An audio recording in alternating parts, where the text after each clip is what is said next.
Mantan Presiden Republik Indonesia dinilai punya efek yang baik bila turun sebagai juru kampanye di Pilkada serentak 2024. Mereka pun tidak dilarang untuk berkampanye.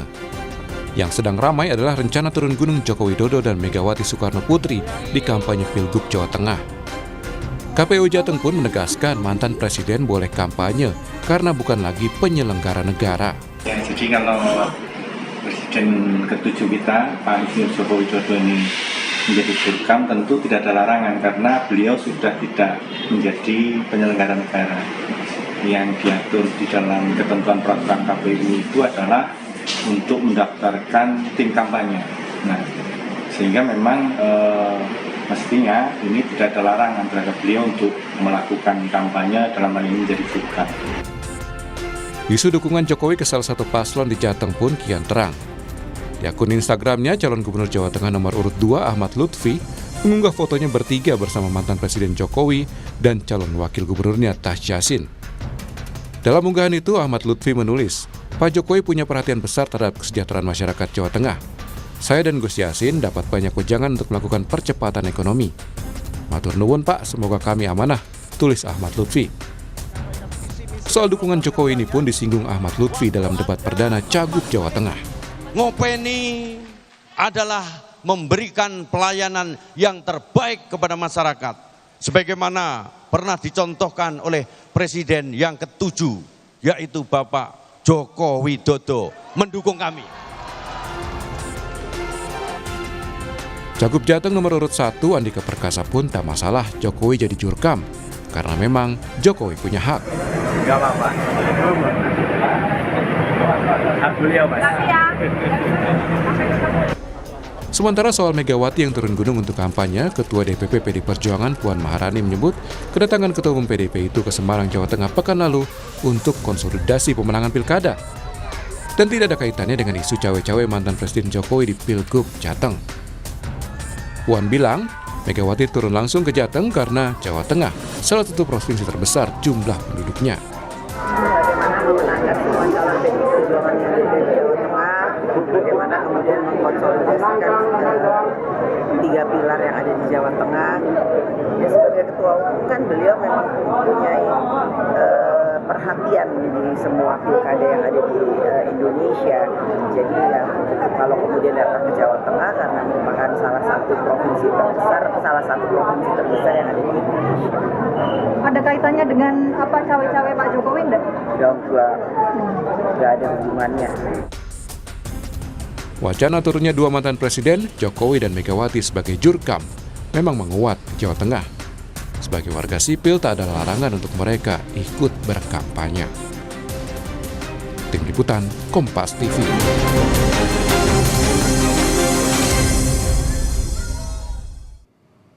Lalu seberapa besar seorang tokoh yang pernah menjabat sebagai Presiden Republik Indonesia kemudian bisa mendongkrak elektabilitas paslon di pilkada? Jika mereka turun jadi juru kampanye, kita ulas bersama dengan Wakil Ketua Umum Partai Golkar, Pak Nurdin Halid, akan bergabung kemudian juga ada politisi PDI Perjuangan yang juga merupakan tim Direktorat Strategi Pemenangan Pilkada PDI Perjuangan, ada Bung Andreas Hugo Parera. Selamat pagi Bung Andreas. Selamat pagi Aristi. Kemudian juga ada pakar politik dari Universitas Diponegoro, sudah ada Mas Wahid Abdurrahman. Selamat pagi, Assalamualaikum Mas Wahid. Waalaikumsalam, pagi Mbak, Bang Andreas. Pagi Mas Wahid. Ya, ini kita mau bahas soal bagaimana strategi yang dilakukan untuk pemenangan Pilkada Jawa Tengah. Baru-baru ini kita lihat ada strategi salah satunya yaitu tadi Pak Jokowi yang kemudian bertemu dengan Pak Lutfi dan juga Gus Yassin begitu.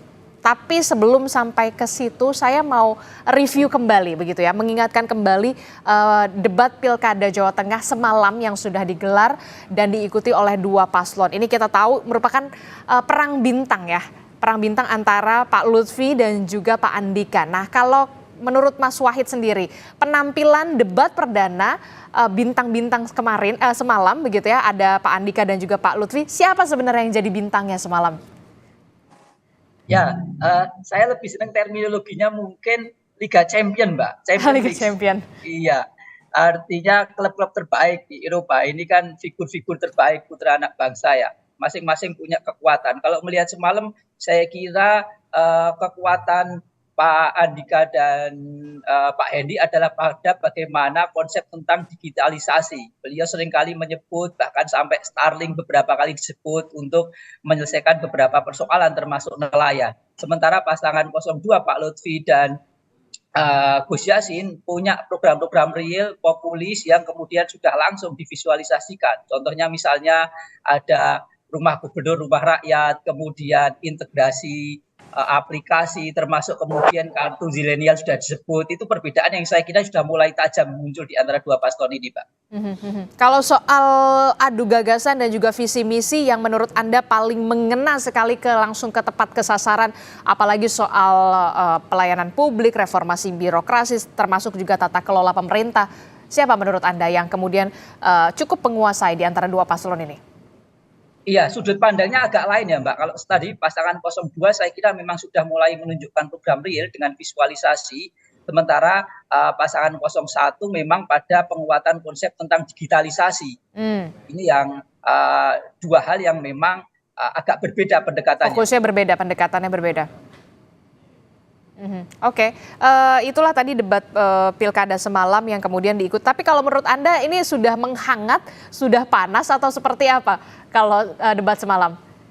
Iya, saya melihat masih dalam budaya Jawa ya, Mbak. Jadi saling memuji, kemudian tidak saling menyerang. Ini baik, saling mengakui kebaikan program. Inilah karakteristik budaya politik Jawa yang memang kita harapkan terus ke depan. Tetapi terlepas dari itu, saya kira juga penting untuk saling menonjolkan program-program real begitu. Ini saya kira nanti debat kedua akan semakin meningkat ya tensinya.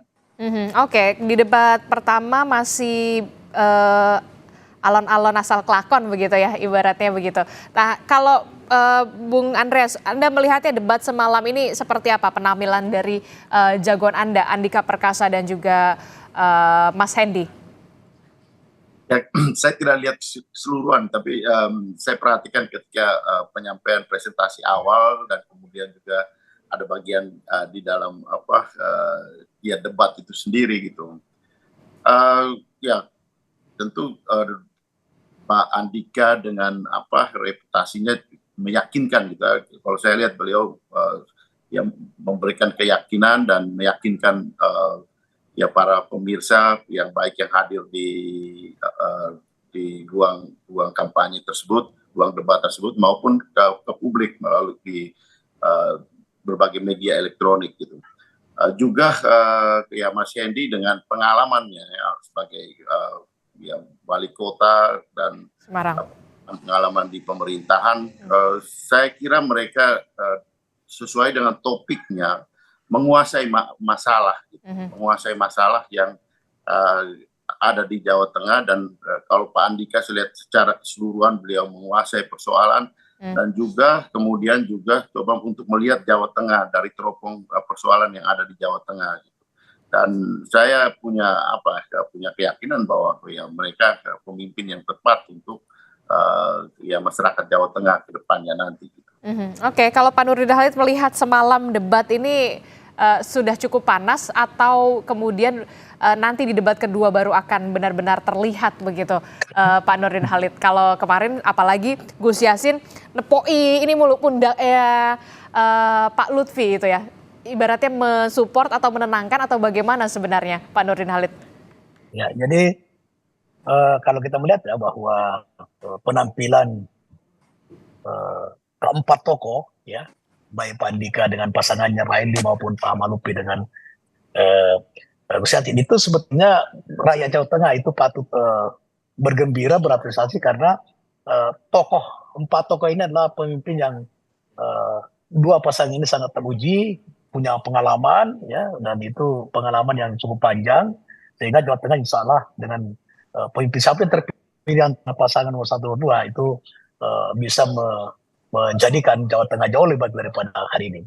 Yang kedua adalah kalau kita mencermati, kebetulan saya nonton debat tadi malam, dua-duanya ini memang menguasai materi ya, menguasai substansi dan menguasai berbagai persoalan dan mampu memberikan dari sisi perencanaan memberikan solusi terhadap permasalahan yang dihadapi oleh Jawa Tengah, baik Pak Andika maupun Pak Malupi. Cuman Pak Malupi memang dari sisi anatomi Jawa Tengah sedikit jauh lebih memahami, lebih menguasai. Misalnya dia bisa menyampaikan berapa jumlah desa yang belum tersentuh daripada internet apa dan Internet. sebagainya dan itu dan sebagainya. Dibanding Pak Andika sedikit, dan beliau jujur itu suatu sebagai seorang tentara sejati, saya mengakui bahwa memang saya belum hafal daripada mana desa dan sebagainya. Saya jujur saja, ini seorang pemimpin yang mengakui sebuah kelemahan itu sangat bagus sebetulnya. Tapi oleh karena itu maka sebetulnya dua-duanya sangat baik ya dalam menyampaikan program-programnya, khususnya di bidang yang merupakan topik daripada diskusi tadi malam. Saya kira dengan kedua pemimpin ini adalah menjadi pilihan yang sangat bagus bagi rakyat. Nah, mungkin sekarang ini nanti rakyat akan betul-betul lebih cermat lagi, khususnya pemilih cerdasnya ya, dalam mencermati dan program-program daripada kedua calon pemimpin Jawa Tengah ini.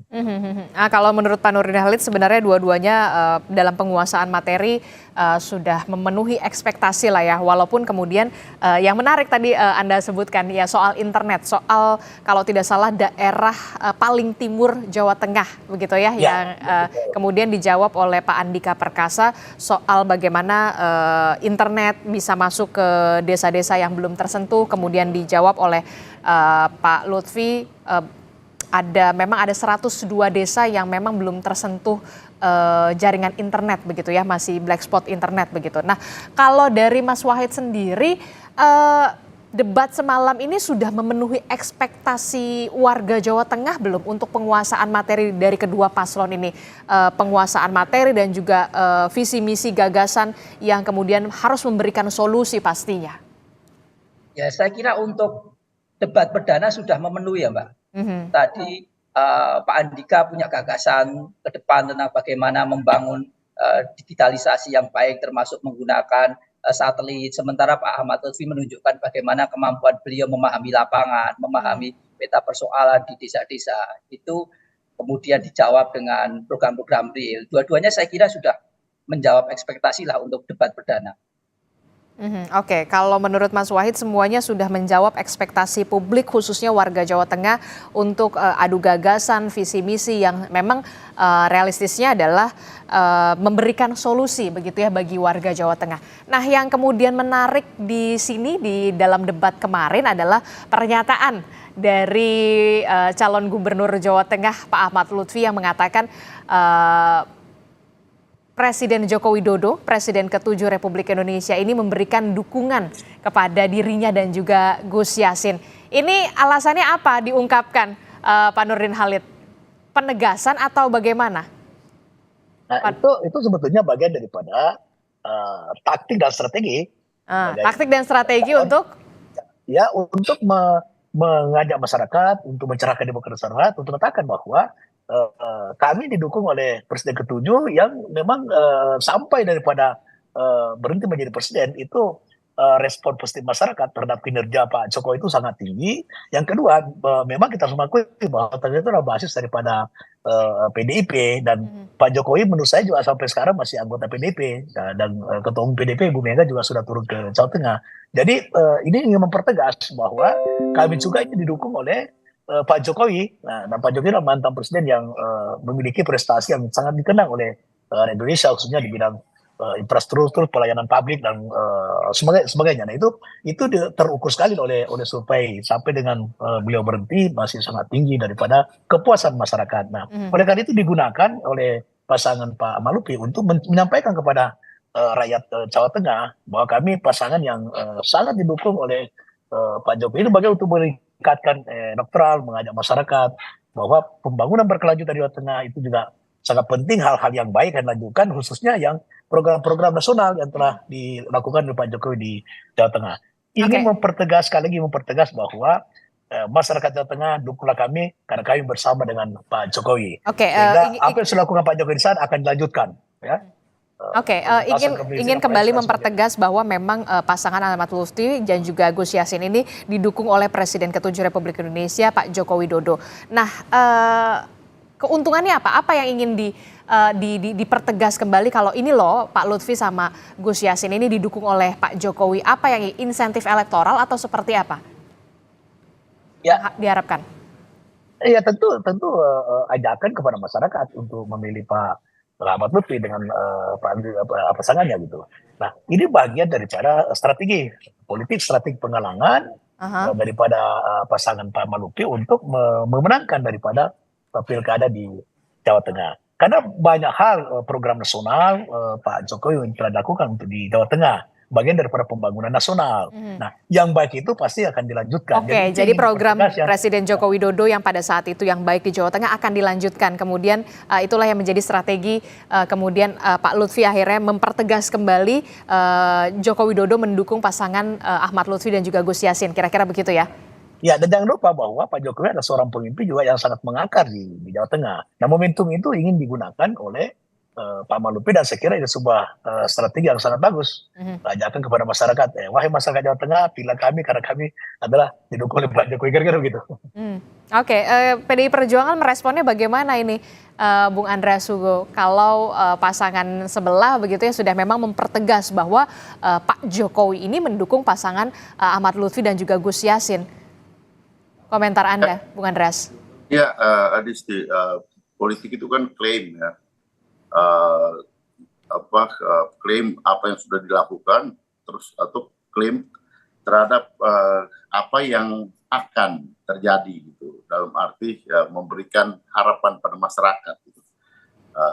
Dan itu ya sah-sah aja di dalam kampanye gitu, dalam arti saya mengatakan bahwa ya, Mr. X akan mendukung saya gitu. Ya, pertanyaannya apakah nanti memang di dalam faktanya seperti itu rakyat yang akan melihat gitu, itu rakyat yang akan menilai. Itu banyak terjadi di hampir di pilkada sekarang gitu. Ada orang yang memasang foto gambar kita disandingkan bersama gambarnya Pak Nurdin, mungkin di dapilnya Pak Nurdin juga disandingkan dengan calon pilkada. Kenapa? Karena dilihat sebagai tokoh gitu. Itu hal yang biasa gitu di dalam, atau menyampaikan secara terbuka gitu, seperti kemarin yang dilakukan oleh Pak Lutfi gitu.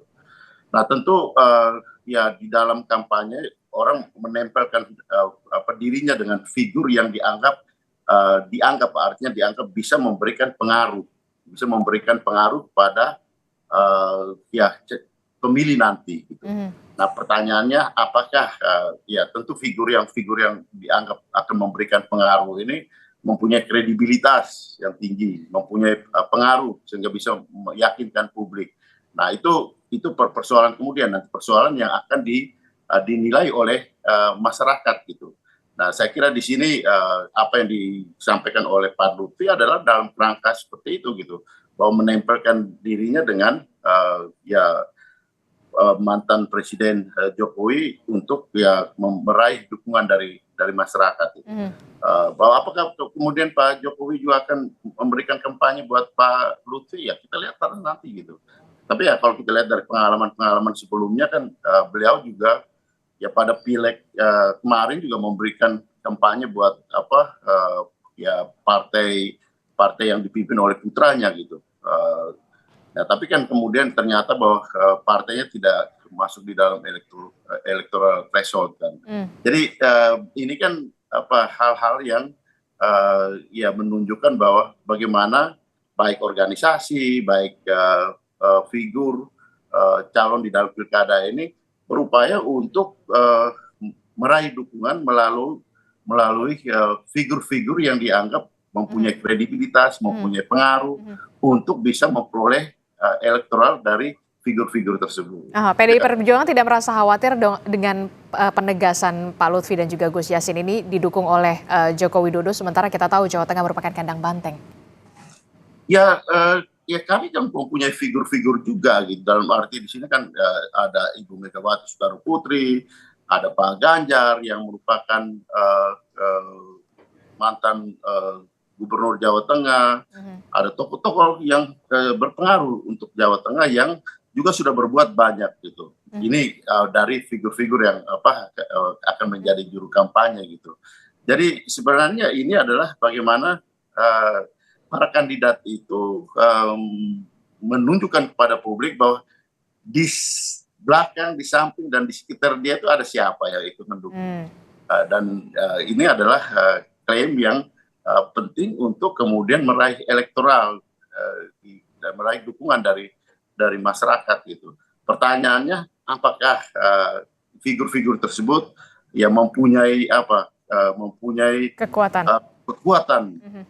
Kalau orang tidak mempunyai kekuatan politik lagi, apakah dia mempunyai kekuatan moral yang cukup tinggi gitu untuk ya menerima untuk memperoleh dukungan dari publik.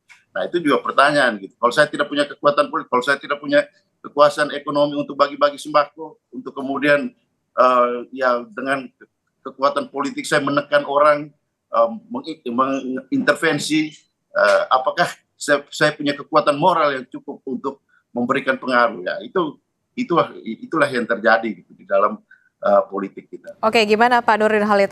Apakah kemudian Koalisi Indonesia Maju Plus sebagai pengusung ataupun pendukung dari Pak Lutfi dan juga Gus Yassin ini masih menilai bahwa sosok Jokowi ini masih punya kekuatan dan juga masih punya efek yang cukup signifikan untuk mendongkrak elektabilitas di Jawa Tengah, sampai kemudian harus dipertegas di debat perdana semalam? Pak Nurdin Halid masih di mute audionya. Oke. Silakan Pak Nurdin. Ya, satu hal yang perlu kita pahami secara bersama bahwa Pak Jokowi itu memiliki kekuatan politik bersama rakyat. Dia dengan tanpa partai politik dia memiliki kekuatan politik pribadi bersama rakyat. Itu kelebihan Pak Jokowi yang tidak semua orang bisa memiliki seperti itu. Oleh karena itu, saya pasti yakin sekali bahwa pengaruh, karisma, kewibawaan dan program-program yang sudah dilaksanakan oleh Pak Jokowi itu masih berkenan di hati rakyat. Nah, oleh karena itu maka kemudian Koalisi Indonesia Maju all out ya untuk memenangkan daripada pasangan Ahmad Lutfi dan Gus Yassin yang telah dicalonkan oleh Partai Golongan Karya, dan Partai Golongan Karya dalam pileg kemarin Jawa Tengah juga cukup bagus, kursi juga meningkat, dan oleh karena itu seluruh instrumen partai, fungsionaris dan seluruh kader partai dan fraksi Partai Golkar, DPR pusat maupun provinsi dan kota itu sudah diinstruksikan oleh Ketua Umum kami Pak Bahlil untuk all out daripada memenangkan pasangan yang didukung oleh Partai Golkar, itu pasangan Ahmad Lutfi dengan Gus Yassin. Oleh karena itu maka dengan mudah-mudahan Pak Jokowi punya waktu dan kesempatan bisa turun kampanye secara langsung, sehingga apa yang menjadi harapan masyarakat Jawa Tengah itu bisa langsung dengar oleh Pak Jokowi. Dan jangan lupa bahwa di Jawa Tengah kemarin siapa yang dukung Pak Jokowi itu yang menang di Jawa Tengah ini. Oke, berarti dengan sudah dipertegasnya dengan pernyataan dari Pak Lutfi di debat perdana semalam, itu artinya sudah resmi begitu Pak Jokowi ini jadi jurkamnya atau juru kampanye pasangan Pak Lutfi dan juga Gus Yassin, Pak Nurdin Halid? Iya, bukan begitu, bukan secara resmi, tapi harapan Pak Ahmad Lutfi termasuk daripada Koalisi Indonesia Maju mengharapkan Pak Jokowi untuk turun langsung berkampanye, sehingga apa yang dipertegas oleh Pak Ahmad Lutfi itu menjadi kenyataan dengan Pak Jokowi bisa bertemu langsung dengan rakyat Jawa Tengah di beberapa titik seperti itu. Itu harapan. Apakah nanti Pak Jokowi bersedia itu walau alam, tapi kita mengharapkan ya Pak Jokowi untuk membantu untuk meyakinkan rakyat Jawa Tengah bahwa yang terbaik itu adalah dua-duanya pemimpin terbaik sekali. Pak Andika itu pemimpin yang sangat berpengalaman dan sejak saya kenal baik dengan beliau. Tapi dalam politik itu kan ada pilihan. Politik itu ada kepentingan dan politik itu harus ada sikap dan harus ada pilihan. Nah, oleh karena itu maka tentu dengan kehadiran Pak Jokowi nanti insya Allah mudah-mudahan bisa makin semakin mempertegas bahwa memang Pak Ahmad Lutfi didukung oleh Pak Jokowi. Oke, saya ke Mas Wahid. Mas Wahid, ini kalau kita lihat ya, dengan adanya penegasan dari Pak Lutfi di debat perdana kemarin, apa yang sebenarnya ingin disampaikan oleh Pak Lutfi ini soal dukungan dari Joko Widodo? Ya, kalau bahasa Jawanya ngalah berkah, Mbak. Ngalah berkah politik ya. Jadi kalau kita ingat survei Litbang Kompas di akhir Juni itu menunjukkan bahwa ada 66,4% pemilih itu yang preferensi politiknya sangat dipengaruhi oleh figur yang didukung oleh Pak Prabowo. Kemudian di Pak Jokowi 65,2%. Nah, itulah yang kemudian kapitalisasi dukungan itu termasuk tadi melalui foto dan semalam penegasannya tidak hanya Pak Jokowi saya kira ya, Pak Prabowo juga disebut oleh Pak Ahmad Lutfi dan Gus Yassin itu sebagai cara untuk memastikan, meyakinkan publik yang memilih Jawa Tengah bahwa mereka ini yang didukung. Tetapi juga perlu diingat tadi bahasanya ada insentif, lalu ada disinsentifnya ya. Atau kalau bahasa Jawanya kena mulutnya lah begitu. Kenapa? Karena kita sudah melihat sekarang ini pasca debat itu pemilih-pemilih yang dalam tanda kutip tidak suka atau kemudian di tengah jalan itu kurang cocok dengan Pak Jokowi, itu arah dukungannya sudah mulai ke Pak Andika. Ini juga yang dinamika yang perlu juga untuk kemudian dicermati saya kira.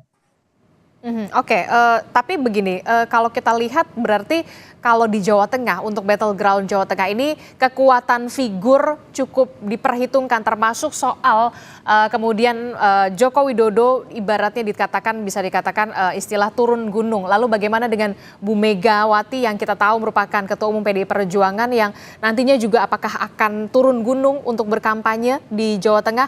Apakah ini akan memberikan insentif elektoral bagi kedua pasangan calon? Jangan dijawab dulu Mas Wahid, tetaplah bersama kami di Sapa Indonesia Pagi, usai jeda kami kembali. Terima kasih Anda masih bersama kami di Sapa Indonesia Pagi. Saudara, masih membahas soal bagaimana Pilkada Jawa Tengah. Kita tahu bahwa sejumlah tokoh kemudian turun gunung istilahnya ya untuk memenangkan Pilkada Jawa Tengah yang kemudian diikuti dua paslon. Masih bersama saya Bung Andreas Hugo Parera, Pak Nurdin Halid dan juga Mas Wahid. Mas Wahid, menyambung pertanyaan saya tadi, seberapa signifikankah kemudian sosok tokoh yang dalam tanda kutip ini mengendorse atau katakanlah Pak Jokowi atau Bu Mega dan juga beberapa tokoh lainnya yang sampai turun gunung untuk memenangkan paslon mereka di Pilkada Jawa Tengah ini, efeknya untuk mendongkrak elektabilitas atau memberikan insentif elektoral kepada kedua paslon ini, Mas Wahid? Ya, karakteristik pemilih di Jawa Tengah memang salah satu faktor penentu selain patron klien, kemudian peran tokoh itu besar, Mbak. Maka kemudian peran Bu Mega untuk mengkonsolidasi struktur PDIP yang kuat, kader yang militan itu menjadi penting. Demikian juga Pak Jokowi ya. Paling tidak menurut saya bagaimana kemudian Pak Jokowi mengkonsolidasi aktor-aktor jaringan. Bahasanya turun gunung itu kemudian tidak harus selalu dimaknai turun ke masyarakat grassroots, tapi paling tidak tadi mengkonsolidasi aktor-aktor jaringan yang kemudian aktor jaringan itu diharapkan kemudian bisa bekerja secara masif. Karena bagaimanapun Pilpres 2019 termasuk Mei 2024 banyak sekali jaringan-jaringan relawan yang kemudian aktor-aktornya bersinggungan langsung dengan Pak Jokowi. Inilah yang kemudian berkah politiknya masih sangat kuat dalam perspektif itu, Mbak. Meskipun tadi ya ada disinsentifnya juga tadi pulutnya kalau bahasa Jawa ketika tadi orang-orang yang tidak senang, tidak kemudian cocok, ada berbagai nilai yang kemudian dianggap tidak sesuai, itu kemudian berpindah haluan. Oke, tapi Anda melihat sosok Joko Widodo di Jawa Tengah ini masih memberikan efek atau punya efek yang luar biasa? Walaupun ya, sudah tidak menjadi presiden. Besar, Mbak. Tadi bagaimana mengkonsolidasi aktor jaringan, kemudian aktor jaringan itulah yang nanti akan bekerja secara masif. Itu yang pertama, paling tidak etis itu. Kemudian tentu kalau kemudian nanti harapannya lebih besar pada bagaimana tadi Pak Jokowi turun langsung ke grassroots, tetapi tentu ini harus juga masih harus dicek kembali. Oke, kan kalau kita lihat kan Jawa Tengah ini merupakan kandang banteng begitu. Sementara efek Jokowi masih Anda katakan masih besar. Bagaimana nanti kemudian pemetaan suaranya untuk kedua paslon ini? Ya, saya kira sekarang teritori kewilayahan sudah mulai nampak ya, Mbak. Mana yang kemudian leading di wilayah Pantura, leading di wilayah basis-basis kalangan santri, kemudian termasuk di Solo Raya yang sekarang juga sudah mulai menguat intensitas kompetisinya. Nah, inilah kemudian di mana nanti kemudian Pak Jokowi akan fokus, kemudian di mana misalnya ada partai politik PDI Perjuangan. Iya, betul. Antara relawan, antara mesin partai itu tentu akan saling mengisi itu. Oke, cukup menarik ya kalau untuk kita lihat battleground dari Jawa Tengah ini karena juga ada wilayah Pantura, kemudian perkotaan, termasuk soal daerah-daerah santri atau pesantren begitu ya yang kemudian juga punya basis suara tersendiri untuk kedua paslon. Nah, kalau untuk Bung Andreas Hugo sendiri, bagaimana untuk Bu Mega sebagai kita lihat kan Bu Mega Ketua Umum PDI Perjuangan, apakah nanti juga akan turun ke masyarakat untuk memenangkan Pak Andika dan juga Mas Hendy ini? Ya, Bu Mega jelas sebagai ketua umum partai yang mempunyai tanggung jawab dan untuk memenangkan pilkada di Jawa Tengah, pilkada di seluruh Indonesia, di samping membuat keputusan, koordinasi, juga mengkonsolidasi apa yang dilakukan oleh ketua umum PDI Perjuangan Ibu Megawati Soekarno Putri kemarin adalah melakukan konsolidasi terhadap mesin partai. Dan itu adalah salah satu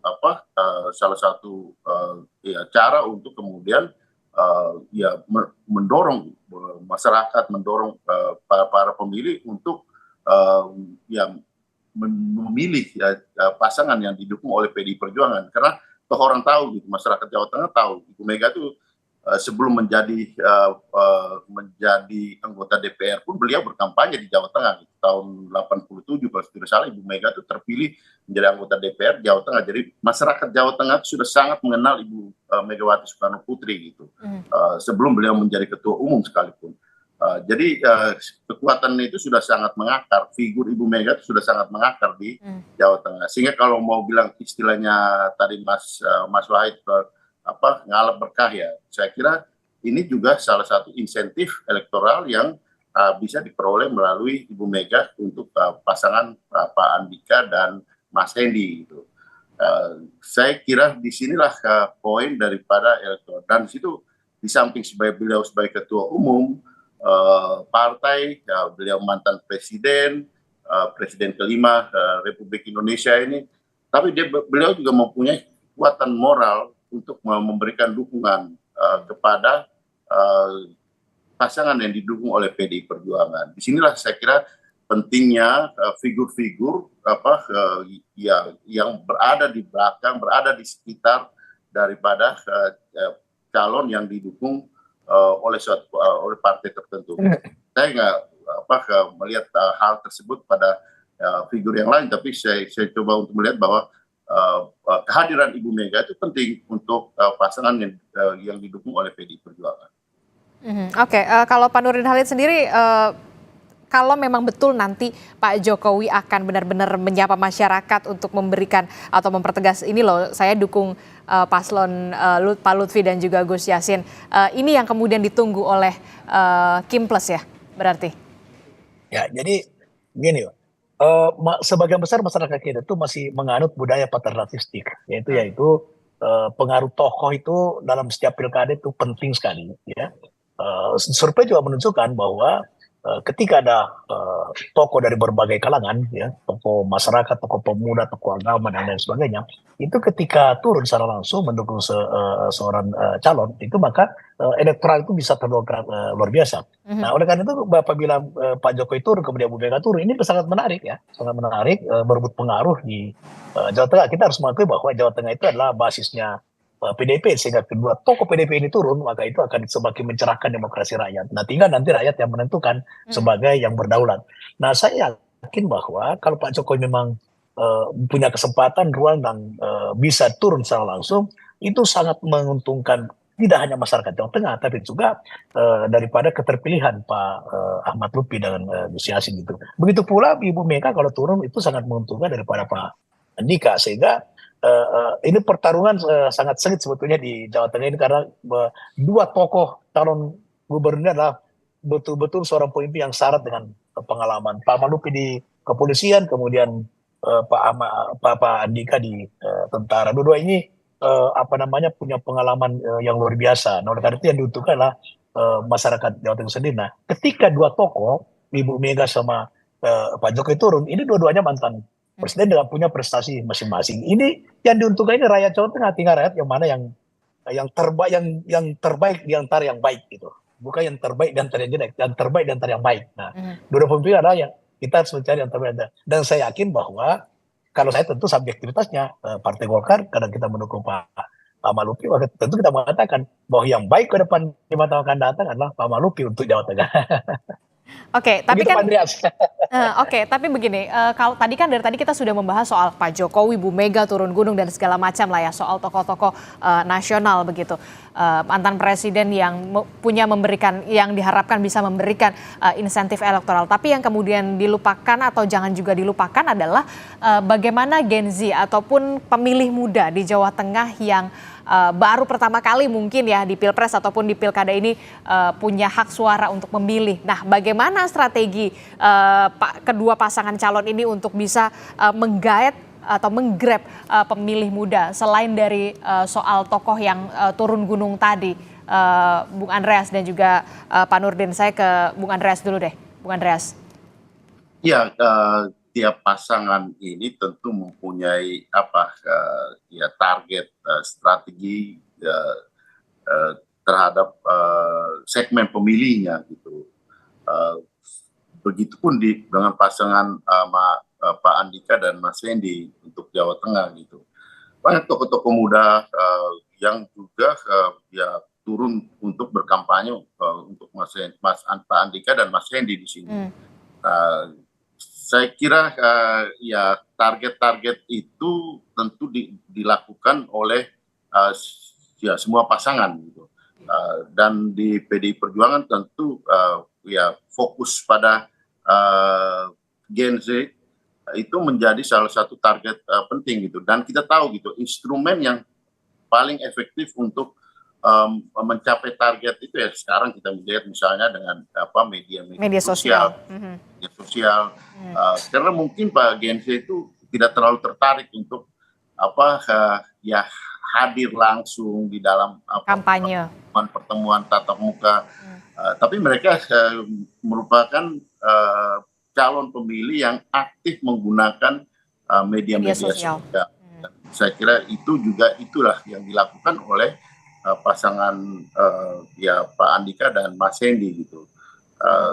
Dan selama ini ya saya tahu bahwa menggunakan instrumen-instrumen itu cukup efektif di dalam meningkatkan tingkat keterpilihan dari Pak Andika dan Mas Hendi. Oke, kalau Pak Nurdin Halid sendiri bagaimana untuk menggrab kaum muda, kalangan muda Gen Z begitu yang kita tahu di Jawa Tengah juga angkanya cukup tinggi begitu ya. Walaupun tadi dikatakan oleh Mas Wahid sosok figur kultur ini masih cukup diperhitungkan begitu. Lalu yang kemudian juga jangan dilupakan adalah soal kaum muda atau kalangan muda. Bagaimana strategi paslon Pak Ahmad Lutfi dan juga Gus Yassin ini? Apakah cukup dengan Pak Jokowi dipertegas mendukung pasangan Lutfi dan juga Gus Yassin atau nanti akan seperti apa? Kan kita tahu anak muda itu kritis dan juga realistis. Ya, Pak Lutfi sudah sangat memahami anatomi Jawa Tengah ya, khususnya di bidang kepemudaan, apa yang menjadi minat mereka, apa yang menjadi harapan mereka. Oleh karena itu berbagai program nanti akan disampaikan dalam setiap kampanye beliau. Salah satunya misalnya sekarang ini adalah digitalisasi. Digitalisasi ini adalah sebuah kebutuhan bangsa kita, karena dengan digitalisasi itu merubah peradaban, sebagai sebuah peradaban baru, merubah perilaku daripada masyarakat, khususnya generasi muda kita, cara bergaul, cara berorganisasi, cara berkomunikasi, dan sebagainya. Nah oleh karena itu maka Pak Lutfi telah merangkai berbagai program yang bersentuhan dengan apa yang menjadi harapan daripada anak muda kita. Dan perlu kita pahami bahwa potensi generasi Z kita maupun pemuda lainnya itu adalah merupakan modus demografi oleh bangsa Indonesia. Oleh karena itu maka ini tidak boleh terlewatkan dalam hal perencanaan program, dan Pak Lutfi sudah merangkai berbagai program yang bersentuhan dengan apa yang menjadi minat dan menjadi harapan daripada kaum muda kita, generasi Z kita itu. Begitu, Pak. Oke, kalau Mas Wahid terakhir, Mas Wahid, kalau di Jawa Tengah sendiri karakteristiknya seperti apa sih sebenarnya kalau memang figur? Kalau memang figur, seberapa besar kemudian efek dari tokoh-tokoh yang nanti akan turun gunung? Apakah nanti di debat kedua juga penampilan dari adu visi misi dan juga gagasan juga dilihat oleh para pemilih muda, termasuk juga swing voters atau undecided voters nantinya? Saya pamit ya. Saya pamit karena sudah. Oke, terima kasih Pak Nurdin Halid. Terima kasih atas waktunya. Terima kasih. Silahkan Mas Wahid. Sama, saya kira tokoh tetap akan berpengaruh, Mbak. Tadi ada Bu Mega, Pak Jokowi, kemudian tentu juga tokoh-tokoh kuat di tingkat lokal, termasuk kemudian keberadaan ulama. Itu yang berkaitan dengan memang secara spesifik kita bisa melihat, Mbak, demografi Gen Z dan milenial Jawa Tengah. Contoh misalnya berkaitan dengan ASN, itu 52% generasi Z dan milenial. Maka kemudian program-program yang solutif dan yang paling penting juga adalah kemasan. Karena kemasan yang menghibur, yang kemudian cocok dengan Gen Z itu menjadi penting. Nah, semalam sudah mulai di-spill saya kira. Misalnya ketika Pak Lutfi mengatakan akan ada kartu zilenial, ngopi gratis, internet gratis. Juga sama dengan Pak Andika yang mau mencoba menggunakan satelit untuk internet. Ini kan nanti pada akhirnya muaranya adalah untuk Gen Z dan milenial. Ke depan maka debat kedua, ketiga itu sangat menentukan. Paling tidak untuk swing voters yang hari ini bisa jadi masih sekitar 10%. Oke, nanti kita akan nantikan setelah kita lihat penampilan debat perdana kemarin para kedua paslon, kita tentu akan masih melihat bagaimana visi dan juga misi dari kedua paslon yang nantinya. Ya, silakan, Bung Andreas. Ya, di samping insentif untuk elektoral, kehadiran dari figur-figur tertentu itu bisa menjadi disinsentif juga. Tadi sudah disinggung oleh Mas Wahid gitu. Jadi ya bisa menjadi positif, bisa menjadi negatif gitu. Dan ya kita lihat saja nanti gitu kehadiran daripada calon-calon figur-figur ini. Oke, walaupun memang ada tokoh-tokoh yang turun gunung, tapi yang pasti kita harapkan visi dan juga misi, program yang solusi untuk menjadikan Jawa Tengah lebih baik, itulah yang kemudian diimpikan oleh warga Jawa Tengah untuk 5 tahun ke depan. Terima kasih Bung Andreas Hugo Parera telah bergabung bersama kami. Mas Wahid, terima kasih, dan juga sebelumnya tadi ada Pak Nurdin Halid juga sudah bergabung. Terima kasih Bapak-Bapak, sehat selalu. Assalamualaikum, selamat pagi.